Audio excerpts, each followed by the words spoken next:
Hey toy fans, I'm D21Beast and welcome back to my figure review series here on my YouTube channel. And today we're once again looking at those Marvel Legends Infinite series figures. We've got Wasp, part of the Ultron Build-A-Figure wave released by Hasbro in 2015.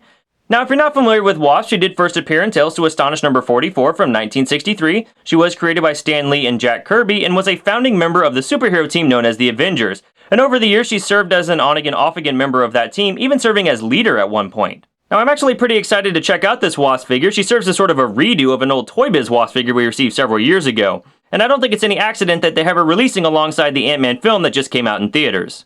So with all of that out of the way, what say we take a look at the packaging for this figure? As you come down the front of this box, you do have the Build-A-Figure Ultron emblem in the upper left and the comic book Ant-Man logo there towards the center. You've got a window box packaging that does have this Wasp figure inside as well as her Build-A-Figure piece. Coming down the packaging, you've got that Marvel Legends Infinite series logo and finally the figure's name, Marvel's Wasp. Flipping this package around, you've got the Marvel Legends logo and the Ant-Man comic book logo at the top. You've got a bio for Wasp. Go ahead and pause now to read that. Coming down the packaging, you do have an image of this figure on display, and then towards the bottom, you've got a complete lineup of all the other figures currently available in this wave, as well as what their Build-A-Figures combined to create, Ultron. Alright guys, well that's the packaging. Let's say we get this Wasp out of the box and see what she's all about. And here we have the Wasp out of the packaging, and on immediate inspection, I really like the look of this figure. Now this Wasp does actually reuse a lot of pieces that we've seen before with the Marvel Legends Scarlet Witch figure. She's got the same legs, the same lower torso, the arms, the hands, all used to great effect on this figure, and thankfully they got rid of those god-awful heels, and have given her the flat feet that we saw with the Marvel Legends Spider-Woman figure. Personally, I'd like to see all Marvel Legends female be flat-footed, that way we don't have to worry about them standing or leaning on their capes like we got with the Scarlet Witch figure here. But outside of the reused pieces, I do think that the original sculpted pieces and paintwork are actually used to great effect. As you take a look at the figure here, you're going to see that on the head we have some excellent paintwork and sculpt work here on the hair. I mean, look at all that black and brown that's mixed in throughout the hairpiece there. Her makeup's been applied very cleanly, the eyes look really nice. I've got a little bit of an offsetted pupil here on this eye, but from a distance you don't really notice it. Coming down the figure, you'll see that we do have an original sculpted upper torso here, and that's because of the peg holes that we have in the back, and we'll get to those in a minute. But then the paintwork on this figure is very, very nice. But I will warn you, when you're at the store, definitely check out the Wasp figure you're picking up, because there are some Wasp figures out there that have sort of like a lighter white sort of outline to the paint design on the figure, and I think that's a case of where the second layer of paint, or the, when they tried to make this pop over the black, that they didn't get it exactly lined up. So just keep an eye on that, but I was fortunate enough to find one that was actually painted pretty cleanly. There's some silver paint inside the hands here, or gold paint rather, and coming down the figure here, we also have a nice touch. We've got gold paint going around the bottom of the shoe. Now, they didn't actually just paint the whole bottom of the foot, they actually did paint the outer trim there of the lining of the shoe, so I think that's a great touch.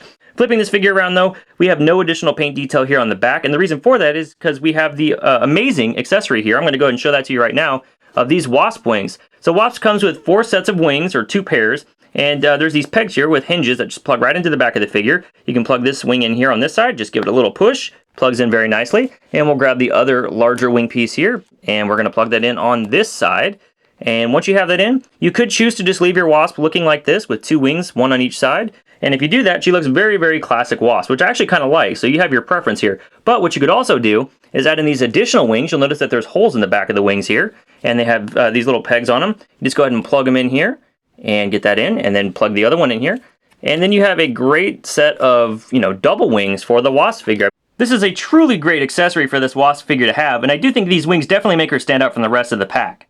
And if you don't want the wings completely deployed, you can go ahead and actually close them up. They collapse very nicely. Just go ahead and bend them in on themselves here. And you'll see here, now we've got Wasp with her wings down kind of at her back. They close up very nicely on her back, and you can still stand the figure. And the amazing thing about these wing accessories is that at no point am I ever worried that this Wasp figure is going to topple over because she's really back heavy or has trouble with the wings on her. So I think that was a great move by Hasbro, and they've done a very good job including that accessory in the way they've implemented it. It's just really impressive to see. Let's do a quick comparison. I commented that the Hasbro Wasp was a redo of a figure we got from Toy Biz several years before, and here we have her. This old Wasp figure certainly had her issues. First of all, she's got heels, which I don't think any Marvel Legends female figure needs to have heels, it just makes them too hard to stand. And then she's got this really tiny waist, and then her arms actually seem almost too long for the body, and she's got these big bear claw sort of hands, and then she has her wings. The wings look cool from the front, but when you flip her around, they're just on this single hinge, and all they can do is really rotate down and up. They don't have that additional hinge so they can bend up and down, which I think is really great about the Hasbro Wasp that we have here. And finally, there's the head sculpt. The Toy Biz Wasp has a head that's really just kind of too small for the body, I think, and very mousy looking, not very Wasp-like if you ask me, and her neck seems to go on for a mile. And when you compare it to the new Hasbro Wasp that we just got, the Hasbro figure is just a complete improvement on every level possible. Height-wise, we can see that this Wasp figure does stand right about 6 inches tall. Actually, a little too tall, I think, for the Wasp.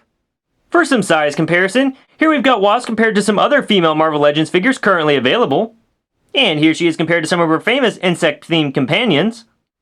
And finally, here she is compared to the 6-inch scale Marvel Legends Infinite Series Wolverine. Is Havoc better? Nope, still inverted. I think. I hate Axis. You and me both, Bob.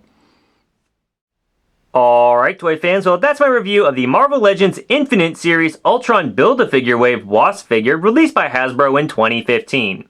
Overall, this is a Marvel Legends figure you definitely want to pick up, full stop. This is a great redo of the old Toy Biz figure that we received, and Wasp is one of those essential characters, whether you're an Avengers fan, an A-Force fan, or a fan of Marvel characters in general, that you definitely want to add to your collection. I think the wings were implemented really well, I really like the paint applications on my figure, and I think that the sculpting on this figure in general is just really good. You definitely don't want to miss out on this character.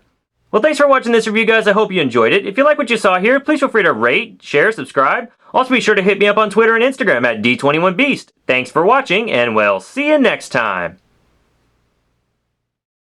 I love you. I know.